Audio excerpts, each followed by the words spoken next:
SIT ಪ್ರಶ್ನೆಗಳಿಗೆ ನಿಗೂಢ ವ್ಯಕ್ತಿ ಉತ್ತರಿಸ್ತಾ ಇದ್ದಾನೆ. ಕೇಳಿದಂತಹ ಎಲ್ಲ ಪ್ರಶ್ನೆಗಳಿಗೆ ಮಂಗಳೂರಿನ IB ಕಚೇರಿಯಲ್ಲಿ ಸದ್ಯ ನಿರಂತರವಾಗಿ ವಿಚಾರಣೆ ನಡೀತಾ ಇದೆ. SIT ಅಧಿಕಾರಿಗಳ ಪ್ರಶ್ನೆಗಳಿಗೆ ದೂರುದಾರ ಉತ್ತರಿಸ್ತಾ ಇರುವಂಥದ್ದು, ಈ ನಿಗೂಢ ವ್ಯಕ್ತಿ ಉತ್ತರಿಸ್ತಾ ಇರುವಂಥದ್ದು.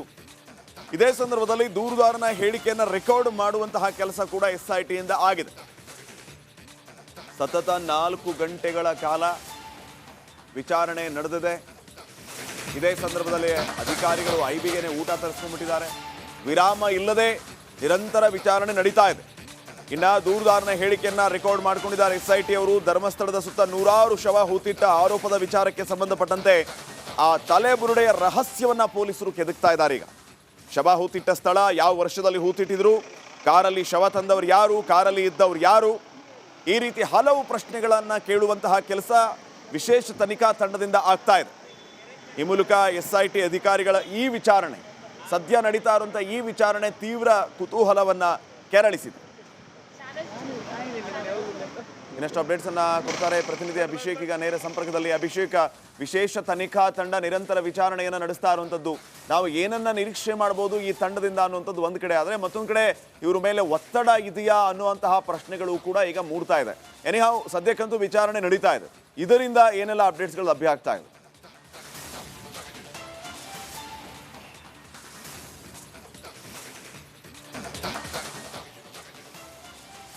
ಶ್ರೀಪಾದ್ ಪಾಟೀಲ್, ಮೊದಲನೇದಾಗಿ ಈ ಒಂದು ವ್ಯಕ್ತಿ ಅನಾಮಧೇಯ ವ್ಯಕ್ತಿ ಅಥವಾ ಯಾರಿಗೂ ಗುರುತು ಪರಿಚಯ ಇಲ್ಲದಂತೆ ಈ ಸದ್ಯ ಮಟ್ಟಿಗೆ ಮುಸುಕುದಾರಿ ಯಾರಿದ್ದಾನೆ ಆತನನ್ನ ಕಳೆದ ಅನೇಕ ಗಂಟೆಗಳಿಂದ ವಿಚಾರಣೆಗೆ ಒಳಪಡಿಸಿರುವಂತಹ ಹಿರಿಯ ಅಧಿಕಾರಿಗಳ ನೇತೃತ್ವದಲ್ಲಿ ವಿಡಿಯೋ ರೆಕಾರ್ಡಿಂಗ್ ಕೂಡ ನಡೆಯುತ್ತೆ ಅನ್ನೋದನ್ನ ನಾವಿಲ್ಲಿ ಗಮನಿಸಬೇಕಾಗುತ್ತೆ.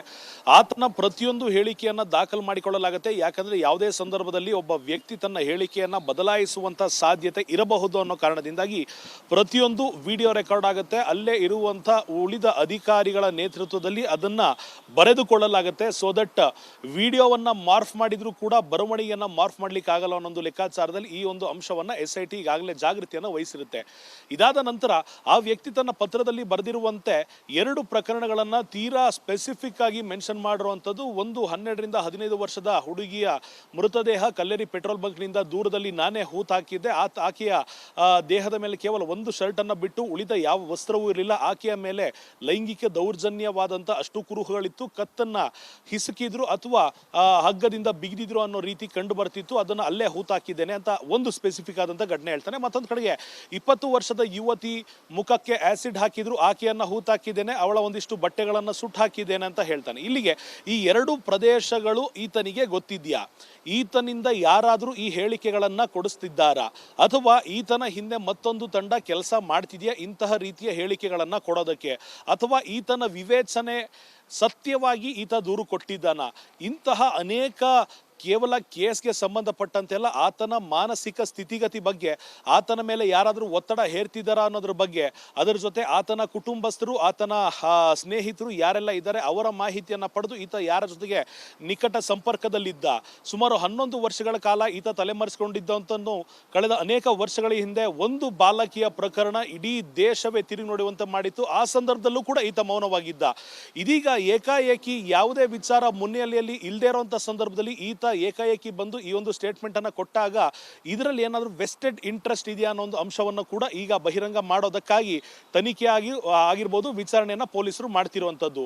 ಇದರ ಮಧ್ಯದಲ್ಲಿ ಅಂಶ ಇರುವಂತದ್ದು ಇನ್ನೊಂದೇ ಅಂದ್ರೆ, ಈ ಬಾಡಿಯನ್ನ ಎಲ್ಲಿಂದ ಹೂತು ಹಾಕಿದೆ ಅಥವಾ ಈ ಬುರುಡೆಯನ್ನ ತಾನು ಎಲ್ಲಿಂದ ತಂದಿದ್ದಾನೆ ಅಂತ ಹೇಳಿದ್ದಾನೆ, ಆ ಒಂದು ಜಾಗವನ್ನ ನಿಖರವಾಗಿ ಎಷ್ಟು ವರ್ಷಗಳ ಹಿಂದೆ ಹೂತು ಹಾಕಿದ್ದ, ಆ ಹೂಳೋದಕ್ಕೆ ಯಾರು ಸಹಾಯ ಮಾಡಿದ್ರು, ಅದಾದ ನಂತರ ಯಾರಿಗೂ ಗೊತ್ತಾಗದಂತೆ ಆ ಒಂದು ಬುರುಡೆಯನ್ನ ನಾನು ತಂದಿದ್ದೇನೆ ಅಂತ ಹೇಳುವಂತ ಸಂದರ್ಭದಲ್ಲಿ ಈತ ಎಷ್ಟು ಗಂಟೆಗೆ ಹೋಗಿದ್ದ, ಹೋಗೋ ಮಾರ್ಗದಲ್ಲಿದ್ದ CCTVಗಳೇನು, ಸುತ್ತಮುತ್ತ ಮನೆಗಳಿತ್ತ, ಹಾಗೂ ಆ ಅಗಿಯೋ ಅಂತ ಪ್ರಕ್ರಿಯೆಗೆ ಎಷ್ಟು ಸಮಯ ಹಿಡಿತು, ಈ ಬುರುಡೆ ತನ್ನ ಬಳಿ ಎಷ್ಟು ದಿನಗಳಿಂದ ಇತ್ತು ಅಥವಾ ಎಷ್ಟು ತಿಂಗಳುಗಳಿಂದ ಇತ್ತು, ಇದನ್ನ ಸಾಗಾಟ ಮಾಡಿರುವಂತ ಪ್ರಕ್ರಿಯೆ ಯಾವ ರೀತಿ ನಡೆದಿತ್ತು, ಇವೆಲ್ಲವನ್ನು ಕೂಡ ಒಂದಿಷ್ಟು ಕಾಮನ್ ಸೆನ್ಸ್ ಆಧಾರಿತ ಪ್ರಶ್ನೆಗಳನ್ನ ಕೂಡ ಕೇಳ್ತಾರೆ. ಒಂದ್ ವೇಳೆ ಈತ ಮಾನಸಿಕವಾಗಿ ತನ್ನ ಉತ್ತರಗಳನ್ನ ಸಿದ್ಧಪಡಿಸಿಕೊಂಡು ಬಂದಿದ್ದೇ ಆದ್ರೆ, ವಕೀಲರು ಈತನಿಗೆ ಏನೆಲ್ಲ ಮಾತನಾಡಬೇಕು ಅಂತ ಹೇಳ್ಕೊಟ್ಟಿರುವಂತದ್ದೇ ಆಗಿತ್ತು ಅಂದ್ರೆ, ಈತ ಈತನನ್ನ ಬೇರೆ ಬೇರೆ ಆಯಾಮಗಳಲ್ಲಿ ಒಂದೇ ಪಾಯಿಂಟ್ ಅನ್ನ ಹಿಡಿದು ಪ್ರಶ್ನೆ ಮಾಡುವಂತ ಸಾಧ್ಯತೆ ಇರುತ್ತೆ. ಯಾಕೆಂದ್ರೆ ಇಲ್ಲಿ ಸತ್ಯಾನ್ವೇಷಣೆಯ ಹಿಂದೆ ಪೊಲೀಸರು ಬಿದ್ದಿರುವಂತದ್ದು.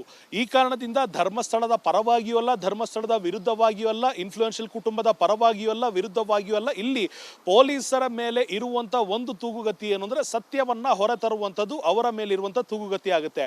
ಈ ಸಂದರ್ಭದಲ್ಲಿ ರಾಜ್ಯ ಸರ್ಕಾರ ಆಗಿರ್ಬೋದು, ಕೇಂದ್ರ ಸರ್ಕಾರ ಆಗಿರ್ಬೋದು, ಇವೆರಡರ ಪ್ರೆಷರ್ ಏನಾದ್ರೂ ಪೊಲೀಸರಂದ್ರೆ SIT ಮೇಲಿದೆಯಾ, ಸ್ಥಳೀಯರ ಪ್ರೆಷರ್ ಏನಾದ್ರೂ SIT ಮೇಲಿದೆಯಾ, ಈ ಒಂದು ತನಿಖೆಯ ದಿಕ್ಕನ್ನ ತಪ್ಪಿಸುವಂತ ಕೆಲಸವನ್ನ ಯಾರಾದ್ರೂ ಪ್ರಭಾವಿಗಳು ಪೊಲೀಸರ ಮೇಲೆ ಹೇರ್ತಿದ್ದಾರಾ?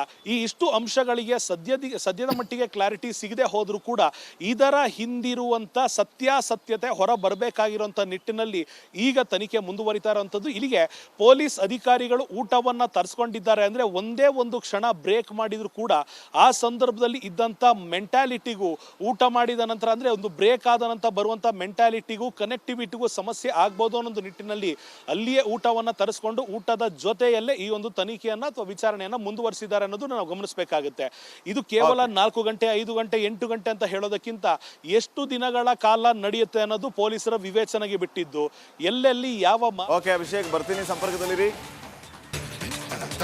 SIT ಪ್ರಶ್ನೆಗಳಿಗೆ ನಿಗೂಢ ವ್ಯಕ್ತಿ ಉತ್ತರಿಸ್ತಾ ಇದ್ದಾನೆ. ಕೇಳಿದಂತಹ ಎಲ್ಲ ಪ್ರಶ್ನೆಗಳಿಗೆ ಮಂಗಳೂರಿನ IB ಕಚೇರಿಯಲ್ಲಿ ಸದ್ಯ ನಿರಂತರವಾಗಿ ವಿಚಾರಣೆ ನಡೀತಾ ಇದೆ.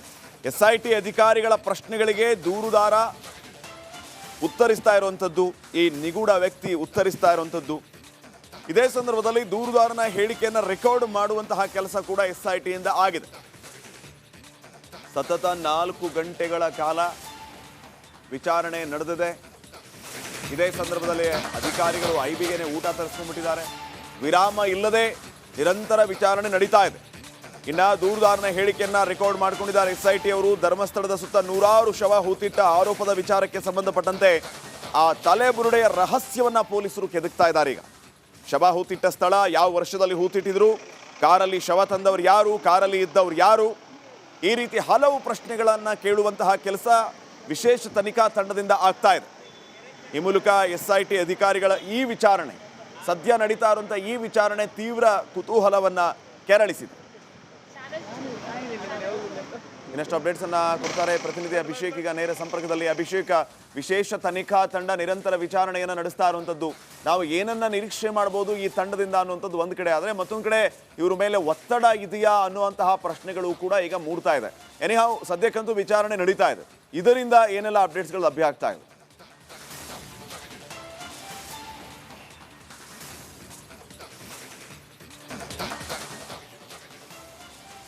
ಶ್ರೀಪಾದ್ ಪಾಟೀಲ್, ಮೊದಲನೇದಾಗಿ ಈ ಒಂದು ವ್ಯಕ್ತಿ ಅನಾಮಧೇಯ ವ್ಯಕ್ತಿ ಅಥವಾ ಯಾರಿಗೂ ಗುರುತು ಪರಿಚಯ ಇಲ್ಲದಂತೆ ಈ ಸದ್ಯ ಮಟ್ಟಿಗೆ ಮುಸುಕುದಾರಿ ಯಾರಿದ್ದಾನೆ ಆತನನ್ನ ಕಳೆದ ಅನೇಕ ಗಂಟೆಗಳಿಂದ ವಿಚಾರಣೆಗೆ ಒಳಪಡಿಸಿರುವಂತಹ ಹಿರಿಯ ಅಧಿಕಾರಿಗಳ ನೇತೃತ್ವದಲ್ಲಿ ವಿಡಿಯೋ ರೆಕಾರ್ಡಿಂಗ್ ಕೂಡ ನಡೆಯುತ್ತೆ ಅನ್ನೋದನ್ನ ನಾವಿಲ್ಲಿ ಗಮನಿಸಬೇಕಾಗುತ್ತೆ.